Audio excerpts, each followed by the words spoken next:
This is The Scoop for Tuesday. I'm Megan Bowman with the WMNF News headlines. Pinellas County Commissioners meet today to decide on funding for the design and construction of a new stadium for the Tampa Bay Rays.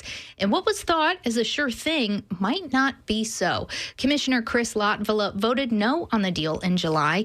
The Tampa Bay Times reports Lotvilla thinks the county's top priority should be replenishing sand on the beaches to keep tourists coming.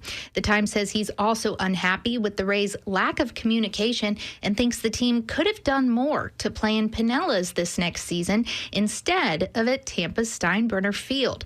The team is moving because Hurricane Milton shredded the top of the Tropicana Field, effectively pushing the Major League Baseball team from their home while repairs are made. Commissioner Renee Flowers is undecided. The Times says she wants to hear how much money the county will miss out on when the Rays move to Hillsborough next year. Another potential issue the new stadium faces is the two new commissioners voted in on November 5th.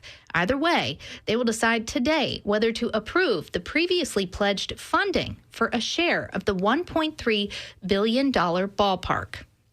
Florida Democratic lawmakers formally elected leadership posts for the next 2 years yesterday.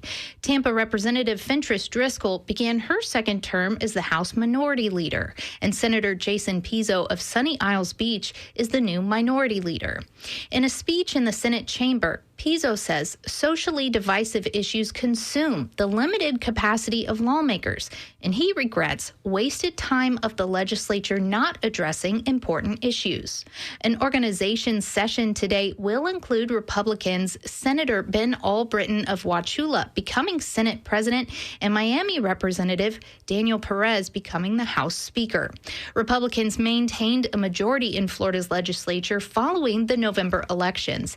The state GOP are poised to begin the 2025 legislative session on March 4th with 85 members compared to 35 Democrats. Meanwhile, some state representatives are already gearing up for the 2026 elections. Tiffany Esposito, a Republican from Fort Myers, received over 63% of the vote in November. She filed to open a campaign account last week, seeking another term in Lee County's House District 77. Mike Gialombardo, a Republican from Cape Coral, first elected in 2020, also opened an account to run in 2026. Special elections will be held for congressional seats in Florida after President-elect Donald Trump tapped lawmakers to serve in his administration. However, a 2021 state law making it harder for people to vote by mail could complicate things. How the law is written means voters must make new requests after December 31st. David Ramba is the executive director of the Florida Supervisors of Elections Association. He suggests Governor Ron DeSantis set the primary election for mid-February and the special general elections around April 1st. The timing would allow election officials to comply with the 45-day requirement for overseas and military ballots. DeSantis is expected to quickly announce dates for the special elections. In a post to X, formerly Twitter, yesterday, the governor says Senator Marco Rubio is expected to resign when Trump takes office on January 20th. He says he's already received strong interest from several candidates and that Florida deserves a senator to help Trump deliver on his election mandate. This Thanksgiving season, AAA Auto Club expects a record number of Floridians to hit the road. WMNF's Chris Young tells us what to expect.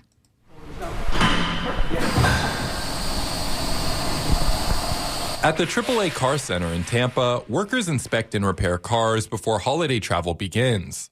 Facility manager Dan Maroney says he's seen double their average amount of customers, mostly for vehicle inspections. So we look at tires, brakes, fluids, oil changes, things like that. AAA spokesperson Mark Jenkins says this travel season will be historic, with around 4.1 million Floridians traveling. A lot of people out there on the roads, a lot of folks at the airports, so you should anticipate congested roads and longer lines at the airports. Jenkins says the busiest travel days will be Tuesday and Wednesday of next week, and the lightest will be Thanksgiving Day. Chris Young, WMNF News, Tampa. The National Weather Service says sunny skies today with a high near 84, a 50% chance of showers and thunderstorms tonight with a low near 70.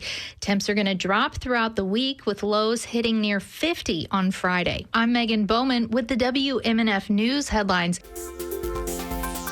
This is The Scoop, recorded at WMNF Tampa.